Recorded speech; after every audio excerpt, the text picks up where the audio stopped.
New York, 9 a.m. The air in Manhattan was thick with the smell of burnt coffee, car exhaust, and desperation cloaked in expensive suits. Inside an armored limousine gliding silently down Fifth Avenue, Eleanor, Ellie Stone, stared at the tiny bottle of hand sanitizer in her palm as if it were a ticking time bomb. "Are you kidding me, Sarah?" Ellie asked, her voice as cold and sharp as a scalpel, without looking up. The young assistant sitting across from her trembled, sweat smudging her foundation. "Ma'am, Miss Stone, is something wrong?" "I requested Pure Life X5, the kind that kills 99.99% of germs." Ellie held up the bottle, her piercing blue eyes locking onto the poor girl. "This garbage you handed me only says 99.9%. Do you know what that 0.09% difference is? It's E. coli. It's staph. It's the downfall of human civilization right here in the palm of my hand." I'm so sorry. I'll go buy. You don't need to buy anything. You need to get out," Ellie said, her eyes returning to the iPad displaying Stone Global's plummeting stock prices. "But we're in the middle of the Brooklyn Bridge. Then you'll have time to reflect on the difference between close enough and perfect on your walk. Stop the car." The limo pulled over. The door opened. A career ended. Ellie sighed, pulling out a sanitizing wipe to clean the door handle that had just been touched. She didn't want to be the villain, but this world had no room for error. Her father, the founder of this empire, had just been accused of evading $50 million in taxes. Reporters were hunting her like a pack of starving hyenas. Everything in Ellie's life was crumbling, and the only thing she could control right now was the damn bacteria on her hands. 15 miles away, at the construction site of the soaring stone tower, Rick O'Connell was yelling at his foreman with enough volume to wake the dead. "Hey, Tony, you call this frayed piece of rope a safety line?" Rick held up the safety harness, shaking it violently in front of the short, stout man. "I'm not letting any of my guys climb to the 40th floor with something you'd use to tie up a dog."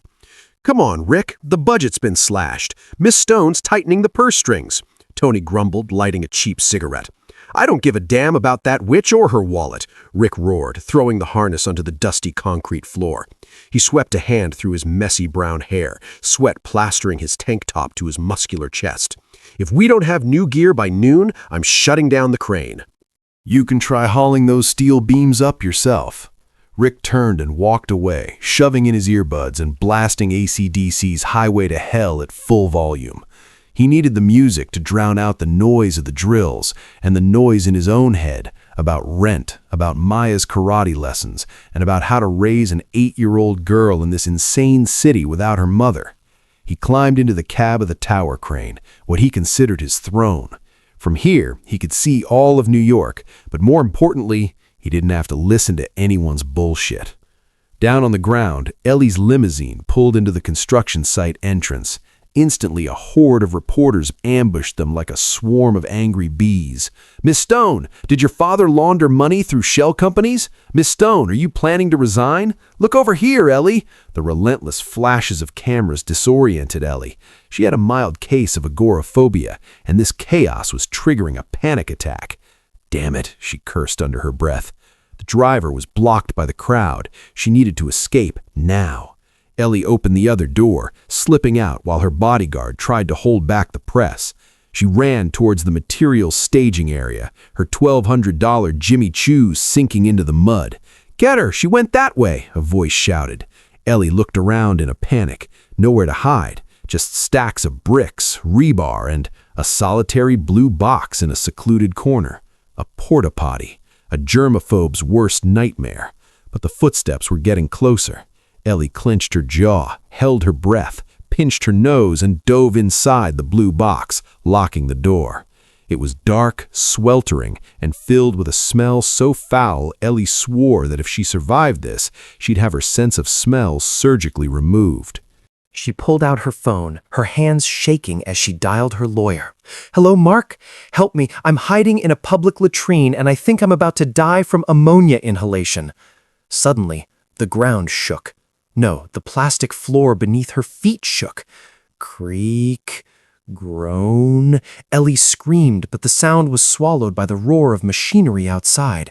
She felt gravity shift. Her Hermes bag fell to the floor. Thankfully, it was closed. The entire blue box was rising. 50 meters in the air, Rick was bobbing his head to the rock music, maneuvering the crane's controls with practiced ease. His job was to move this old portable toilet to the west side to make way for a new one. "Fly high, little bluebird," Rick mumbled, chewing his gum. He had no idea that inside his bluebird was a woman with a net worth of over $500 million who was currently clutching a roll of toilet paper like it was a life raft from the Titanic. Ellie squeezed her eyes shut. The box swayed violently in the wind. She felt her stomach lurch into her throat. The smell of chemical deodorizer mixed with filth became overpowering as the box tilted. "Please, please, please," Ellie chanted. Rick lowered the crane. He was a good operator, but he was in a bit of a rush today.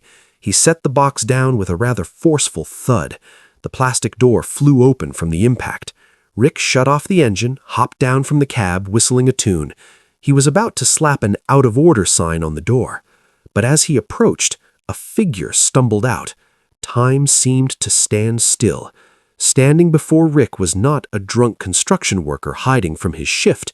It was a woman, or at least what was once an elegant woman. Her perfectly coiffed platinum blonde hair now stood on end like a bird's nest, strands falling in her face. Her white Chanel power suit was splattered with streaks of a bizarre blue liquid from the tank below. And the smell, my God, the smell could kill an elephant. Ellie stood there, her eyes wide as she stared at Rick, whose jaw was hanging open, a cigarette falling from his lips. "Hey there, sweetheart," Rick stammered, trying to suppress the laughter bubbling up inside him. "I know the sanitation services here are bad, but isn't this a bit of an overreaction?" That was the last straw. Ellie's stomach gave out. She bent over. Black! Her entire meager breakfast, a single kale smoothie, and all her pent-up frustration were unleashed directly onto Rick's Timberland work boots. Rick looked down at his boots. Then he looked up at Ellie. "Fantastic," he sighed. "Now we both stink."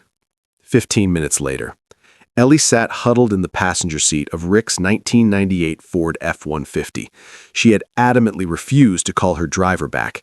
If anyone saw her like this, covered in blue chemicals and smelling like a summer garbage strike, her career would be over faster than the speed of light. "Take me to the Four Seasons," Ellie commanded, her voice still trying to cling to its authority despite her trembling. Rick chuckled as he started the engine, which roared to life like a wild beast. "Are you kidding? With that smell, security would shoot you before you even reached the lobby. I'm taking you to my place." "Your place? Absolutely not. That's kidnapping." "It's a humanitarian rescue, Your Majesty." Rick shifted into gear, and the truck shot forward. "My apartment's in Queens. It has a shower, soap, and clean clothes. You wash up, call an Uber, and get lost. Now sit still. You're getting my premium leopard print seat covers dirty." Ellie looked at the seat.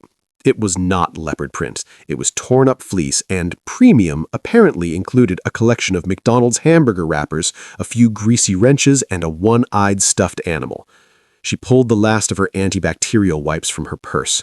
With a look of utter disgust, she began frantically wiping down every square inch of her seating area. Rick glanced at her in the rearview mirror, a smirk playing on his lips. He turned up the volume. The searing guitar solo of a Metallica song filled the cab. Ellie flinched. "Can you please turn that noise off?" "Nope," Rick said flatly, tapping his fingers on the steering wheel to the drum beat. "Rock and roll kills germs better than wet wipes, shakes them to death." "You're a savage," Ellie hissed, still wiping furiously. "And you're a walking, talking, stinking fashion disaster," Rick shot back. The 45-minute drive was torture. Ellie sat as stiff as a board, trying not to touch anything, while Rick sang along to the rock music in a gravelly but powerful voice, occasionally glancing at the most powerful woman in New York cowering in his beater of a truck. Rick's apartment was on the 3rd floor of an old red brick walk-up in Queens. No elevator. Ellie had to climb the stairs, panting, feeling like her lungs would explode from the musty smell in the hallway. When Rick opened the door, a small girl with brown hair and a ponytail shot out, dressed in a white karate uniform. "Hiya!" The girl threw a kick into the air. "You're late, Dad. You owe me $5 for the late fee."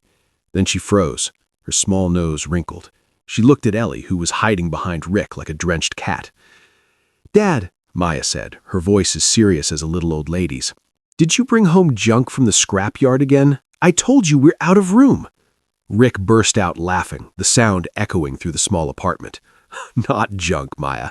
This is a stray cat that fell in a sewer. She needs to borrow the shower." Ellie's face flushed with anger and embarrassment. "I am Eleanor Stone, and I am not junk." Maya shrugged and turned to go back inside. "Whatever you say, but you should probably shower fast. Your smell is making my hamster pass out." An hour later, Ellie emerged from the bathroom. She felt as if she'd shed a layer of chemical-soaked skin, but in doing so, she'd also shed her powerful CEO armor. The Chanel suit was in a trash bag. Now, Ellie was wearing one of Rick's red and black plaid flannel shirts. It was huge on her, the sleeves so long she had to roll them up 3 times, and the hem fell nearly to her knees. She had no pants to change into, so she was left with her torn pantyhose, making her look like a lost child playing dress-up in an adult's clothes. In the kitchen, Rick was pulling a frozen pizza out of the microwave. The smell of cheap cheese and pepperoni filled the air. "Sit," Rick said, nodding towards a tiny, wobbly dining table. "Dinner of champions." Ellie stared at the greasy pizza. I don't eat gluten, and this almost certainly contains more sodium than the WHO recommends." "In this house, we don't eat anything that doesn't have gluten and cholesterol," Rick said, placing a plastic plate in front of her. Maya was already seated, happily munching on a huge slice. "Eat it or wait for your car hungry," Rick said, sitting down across from her. Ellie swallowed. She was hungry, a deep, gnawing hunger after a horrific day. She cautiously picked up a fork, intending to cut a piece. Both Rick and Maya stopped chewing and stared at her. "What the hell are you doing?" Rick asked. "I'm cutting the pizza? With a knife and fork? Pizza?" Rick shook his head in disbelief. "My God, you really are an alien." He leaned across the table. The sudden movement made Ellie flinch and lean back. But Rick did nothing threatening. He simply moved her fork aside and took her right hand in his. His hand was large and rough, with thick calluses from years of handling steel. His nails were short and clean, but still held a trace of grime. As his skin touched hers, Ellie felt a jolt run up her spine. It wasn't the cold, calculated handshake of Wall Street. It was warm, a raw, fiery warmth that felt strangely safe. "Like this," Rick said, his voice softer now, the mockery gone. He gently guided her fingers to hold the crust, folding the slice in half. "You fold it so the cheese doesn't fall out. Then you eat it. Simple." Ellie looked into his eyes. They were dark brown, deep, with laugh lines at the corners. In that moment, the smell of the porta potty, the shouts of the reporters, the pressure from the board, it all melted away. All that was left was the warmth of this stranger's hand enveloping her own cold one. She brought the slice to her lips and took a bite. Grease slicked the corner of her mouth. The salty, fatty flavor exploded on her tongue. It wasn't the foie gras she was used to, but it was good. So good it could make her cry. "See?" Rick let go of her hand, a small smile on his face. "You didn't die." Ellie looked down, hiding her confusion and her blushing cheeks. She had just eaten a piece of a $5 pizza in a rundown apartment in Queens, wearing the shirt of the man who had basically thrown her into his truck.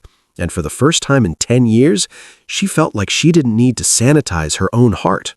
The next morning, New York woke not to the sound of birds or the familiar blare of horns, but to immediate earthquake that ripped through every newsstand and social media feed. In her 5,000-square-foot penthouse overlooking Central Park, Eleanor Stone stood frozen in her living room, a tablet in her hand displaying the front page of the New York Daily News. The headline was in bold, massive, glaring red letters.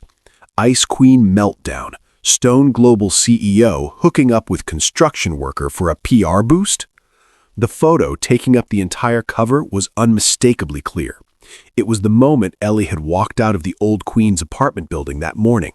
She was wearing the oversized men's plaid flannel shirt, her hair in a messy bun, her makeup-free face showing exhaustion, but something softer, more human. Beside her stood Rick, scratching his head and offering her a brown paper bag containing a breakfast she had refused. "Fantastic," Ellie whispered, her voice cracking in the cold, sterile silence of her $1 million apartment. They turned a sanitation disaster into a cheap romance novel. Her phone began to vibrate uncontrollably. Not calls of concern, they were notifications of canceled contracts, investors pulling out, and worst of all, an email from the board of directors. Ellie opened it.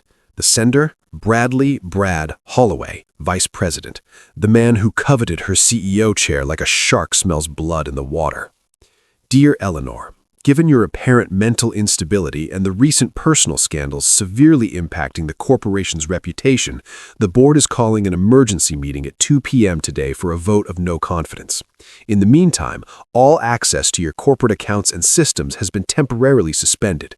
Good luck. Ellie rushed to her laptop. Access denied. She tried to log in to her personal bank account. Frozen. She grabbed her Black American Express Centurion card and ran for the door, but when she swiped it to call her private elevator, a red light flashed with a piercing beep. She was locked out of her own life. 10 a.m., Ellie sat curled up on her velvet sofa, surrounded by a deadening silence.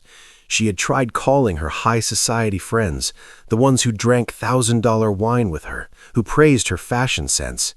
The number you have dialed is not available. Sorry, Ellie, I'm in Paris. The connection is terrible. Listen, Ellie, my husband is on the ethics committee. I can't get involved in this. The loneliness hit her like a tidal wave. Ellie realized that inside this golden cage, she didn't have a single ally. Everything she had built, power, money, reputation, was as fragile as ice on a spring lake. In her contacts, her finger paused on an unsaved number, Rick's number. He'd called her phone that morning so she could find it. Ellie took a deep breath. She couldn't let him get dragged into this mud pit. Rick was a good man, a single father struggling to raise his daughter. If the media found out who he was, they would tear his life apart, scrutinize little Maya, and destroy the small peace they had. She pressed call. Hello? Who's this? Rick's voice came through, gruff and loud over the background noise of drills. Rick, it's me, Eleanor. Ah, the Queen. What's up? Miss my shirt already? His tone was teasing, disarmingly light. Listen, Rick. Ellie forced her voice to be as cold as possible, retreating back into her icy shell. I'm calling to inform you that you've been fired. The other end of the line went silent for a few seconds. Even the drilling seemed to stop. What the hell are you talking about? You're terminated, effective immediately. Don't come to the site again. I'll mail you a severance check. Ellie bit her lip to stop a sob from escaping. Don't ever contact me again. Those pictures were a mistake. I want nothing to do with a construction worker like you. She was about to hang up. She had to be the villain to save him. But Rick's laugh came through, not the cheerful one from last night, but a dry, challenging laugh. You're a terrible actress, Ellie. You're shaking, aren't you? I am not. Listen to me, city girl. Rick's voice turned serious, as hard as a hammer on cold steel. Don't you give me orders. I'm the head union rep. My contract is with the main contractor, not with you. And more importantly, I don't work for you. I work for that building. I'm responsible for the safety of 500 guys hanging in the sky. You don't understand. Brad will destroy you, Ellie yelled, her control shattering. Let him try, Rick replied flatly. Where are you? That's none of your business. Where are you? Don't make me track your fancy new iPhone. I'm at a place called the Rusty Nail, Lower Manhattan. Stay put and don't drink anything. You're a lightweight. The Rusty Nail was a dive bar in the basement of an old building, a place where daylight never reached and the smell of stale beer was soaked into the wood. It was the last place on earth anyone would expect to find Eleanor Stone. Ellie sat in the darkest corner, wearing oversized sunglasses despite the gloom, clutching a glass of cheap whiskey she hadn't dared to sip. She was surrounded by blue-collar guys swearing and watching football. She stuck out like a swan in a junkyard. The door flew open, flooding the bar with a brief, blinding light before slamming shut. A large figure walked in, Rick O'Connell. He was still in his work clothes, covered in drywall dust, his tank top showing off his thick arms, a yellow hard hat still on his head. His presence seemed to change the atmosphere in the bar. He didn't belong to the elite, But in this place, he was a king. He walked straight to Ellie, pulled up the stool across from her, and sat down. The wood creaked on the sticky floor. "Take off the glasses," Rick said, his voice calm. "You look like an unemployed spy." Ellie removed them, revealing puffy, red-rimmed eyes. She looked at him, expecting mockery or pity, but Rick just studied her, then placed something on the table and pushed it toward her. A white hard hat. It wasn't new, it was scratched and worn, but right in the middle, standing out against the white, was a sparkly rainbow-colored unicorn sticker, Maya's handiwork. "What is this?" Ellie asked, her voice hoarse. "A helmet," Rick shrugged, signaling the bartender for a beer. "On a construction site, rule number 1 is, if you don't wear a helmet, a falling brick will crack your skull." He took a long swig of his beer and looked her straight in the eye. "It's the same in your boardroom, Ellie. The only difference is their bricks are made of lies and worthless pieces of paper, but they still hurt just as bad. You need protection." "I've lost everything, Rick." Ellie looked down at the goofy unicorn. "My accounts are frozen. My reputation is zero. Brad has my father by the balls. He's going to throw me out of my own building this afternoon." "Then fight." Rick slammed his beer bottle on the table. "You're a stone, a rock, not a goddamn cotton ball that falls apart when you touch it." "Fight with what? I can't access any financial data. He's erased all the tracks." Rick narrowed his eyes. His street smarts kicked into gear. "He erased the data on the computers, but he can't erase the truth that's set in concrete." "What do you mean?" "For months now, something's felt off." Rick lowered his voice, leaning forward. "Brad keeps changing the material suppliers. He fired reputable contractors and replaced them with shady shell companies. Said it was to cut costs, optimize profits, but what?" Ellie looked up, her business instincts flaring to life. "But the concrete is drying too fast, and the steel. The main support beams on the 30th floor, I tapped one last week. The ring wasn't clean. It was dull." Ellie's eyes widened. Grade B steel? Or worse, low-quality recycled steel from China. If he's using that for the load-bearing beams of a 60-story tower? "The building could collapse in a major storm," Ellie finished, her face pale not with fear, but with rage. "And he's billing it as grade A steel in the books to pocket the difference." "Exactly." Rick tapped his finger on the table.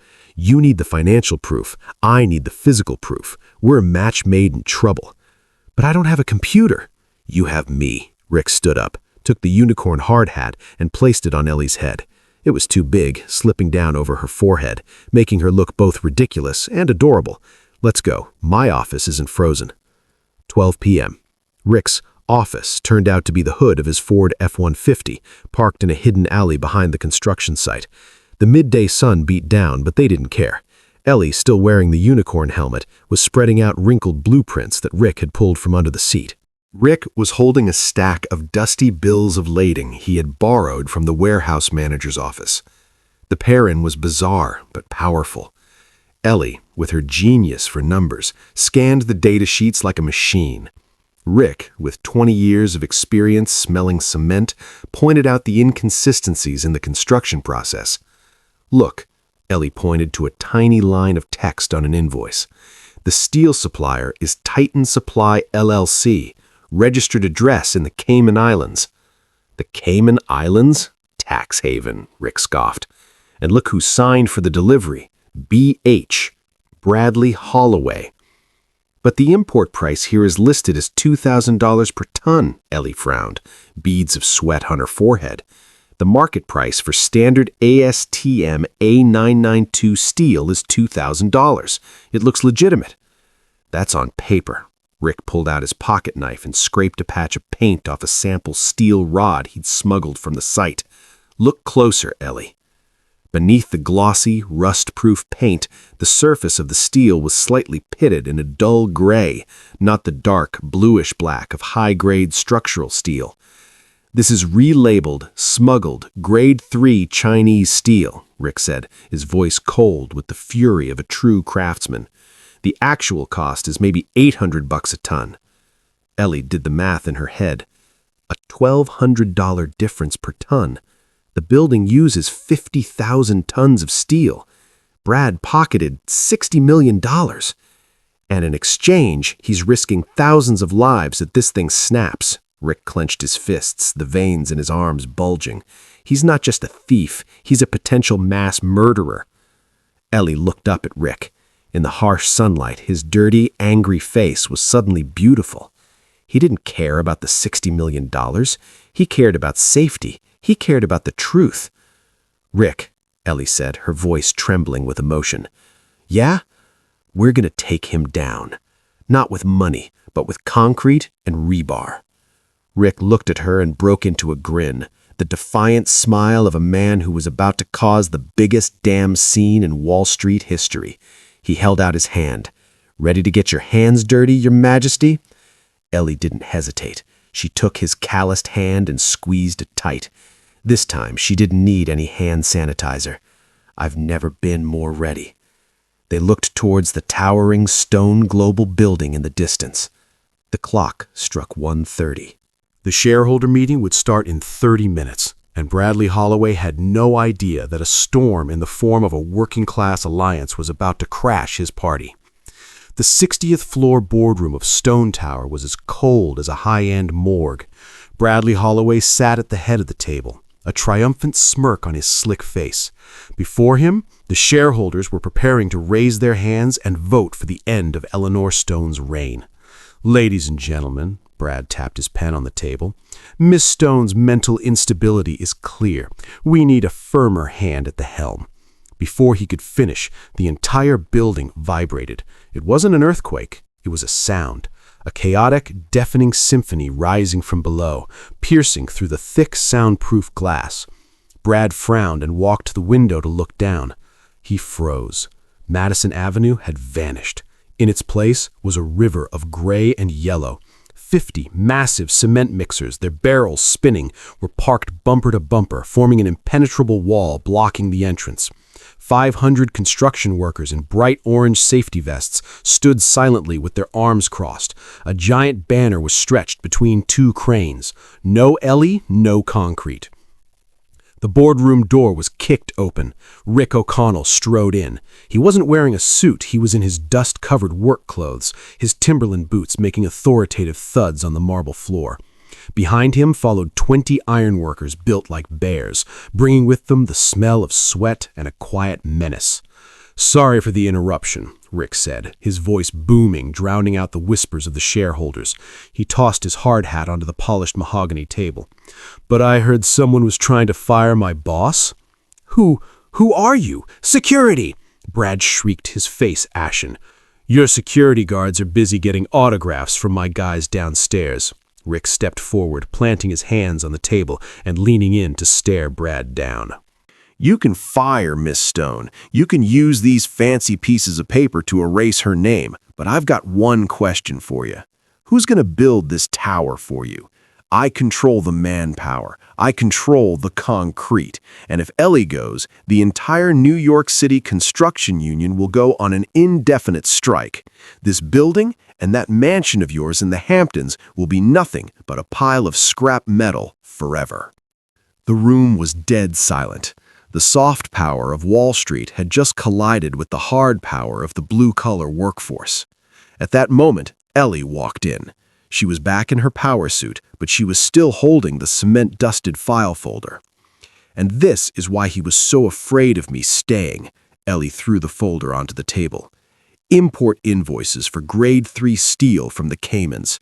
A $60 million discrepancy. The SEC is waiting in the lobby, Brad. Don't make them take the stairs." Brad collapsed into his chair, sweat pouring down his face. His career had just imploded faster than a building without a foundation. An hour later, order was restored. Brad was led away in handcuffs. The shareholders applauded Ellie as if they'd never intended to betray her. In the grand lobby, Rick stood watching Ellie as she was surrounded by lawyers and assistants. She was radiant, sharp, back in her rightful place as queen. Rick bent down and picked up his tool bag. He suddenly felt small and out of place among the crystal chandeliers. He placed the unicorn hard hat on the reception desk, then quietly turned to leave. "Rick!" Ellie called, running after him, leaving the crowd behind. "Where are you going? We have to celebrate. I was going to treat you to—" Rick stopped but didn't turn around. "To where, Ellie?" The plaza or your dust-free penthouse? He turned back, looking at her with a sad but resolute expression. You belong here, Ellie. You shine here. And me? I belong to the smell of cement, the sound of drills and $5 dinners. I'm the porta-potty incident, not Prince Charming. What the hell are you talking about? Ellie stepped forward, reaching for his hand. Rick stepped back. This morning, they called me a construction gigolo. I don't care what they say about me, but I won't be a stain on your perfect suit. You just won back your empire. Don't let me ruin it. He smiled, a crooked, painful smile. Keep the hat, a parting gift. Then he walked through the revolving door and disappeared into the New York crowd, leaving Ellie standing frozen in the magnificent lobby, which now felt colder than ever. A week later, a Little League field in Queens. Rick sat on the rickety wooden bleachers, a warm can of beer in his hand, his eyes absently watching Maya at her position as catcher. He missed Ellie. He missed the way she wrinkled her nose at the smell of grease, the way she fumbled with a slice of pizza, and the way her small hand felt in his. "Focus, Dad," Maya yelled from the field. "I'm about to make a play." Suddenly, the sky darkened. A powerful gust of wind kicked up a cloud of dust. A sound thwomp, thwomp, thwomp tore through the peaceful Sunday afternoon. A sleek, black helicopter bearing the Stone Global logo was descending right onto home plate. The umpire hit the dirt. Parents screamed and ran for cover. "What the hell?" Rick jumped to his feet, dropping his beer. The helicopter door opened. Eleanor Stone stepped out. The wind from the rotors whipped her blonde hair around her face. She wasn't wearing a dress. She was in jeans and Converse sneakers, though she still carried a Hermes Birkin bag worth more than the entire field, and she was wearing Rick's old flannel shirt. She grabbed a bullhorn and marched straight toward Rick, who stood rooted to the bleachers. "Rick O'Connell!" Her voice echoed across Queens. "What are you doing, Ellie? You're violating a no-fly zone," Rick shouted back, equal parts horrified and deliriously happy. "I don't care." Ellie climbed over the fence to stand in front of him. "You're the one who's in violation. You committed a serious workplace safety violation." "I did?" "Yes," Ellie was crying, but she was smiling. "You started construction on my heart without a permit. You demolished my defensive walls without notice. And worst of all, you walked off the job before final inspection." The crowd of parents started to murmur and cheer. Maya dropped her catcher's mitt and grinned from ear to ear. Ellie pulled a piece of paper from her bag. "I'm here to sign a new contract. This is the love contract. You have the right to remain silent, but you do not have the right to refuse." Rick stared at her, his heart pounding like a jackhammer. "What are the terms?" Ellie read loudly through the bullhorn. "Clause 1. You will tolerate my germophobia. I will use hand sanitizer 50 times a day, and you are not allowed to comment. Clause 2. I will tolerate your rock music, but only after 9 a.m. Clause 3. We are a union. No one gets left behind. There is no your world or my world, only our world." She lowered the bullhorn, her eyes welling with tears. "Are you going to sign, or do I have to call in a bulldozer to level this place?" Rick didn't answer. He vaulted over the bleacher railing, rushed forward, and swept Ellie off her feet. He spun her around and around amidst the wind of the helicopter and the cheers of the entire Little League team. I'll sign for life," Rick yelled, and then he kissed her. A passionate, dusty, and sweet kiss that was better than any expensive chocolate. Maya ran over, tugging on Rick's shirt. "Dad, if my new stepmom is this rich, do I get an increase in my allowance?" Sunset over New York. At the very top of the newly completed stone tower, the wind howled. Rick, Ellie, and Maya sat perched on the highest steel beam, with top-of-the-line safety harnesses, of course. In front of them sat a large, greasy pepperoni pizza. Ellie picked up a slice. She took out a wet wipe, cleaned her hands, then grimaced, threw the wipe away, and took a huge bite. "Good, Your Majesty?" Rick asked, his arm around her shoulder. "Better than caviar," Ellie smiled, leaning her head against his grimy shirt. Below them, the city twinkled to life. Two worlds had become one. held together by concrete, steel, and a love story that started in a porta potty.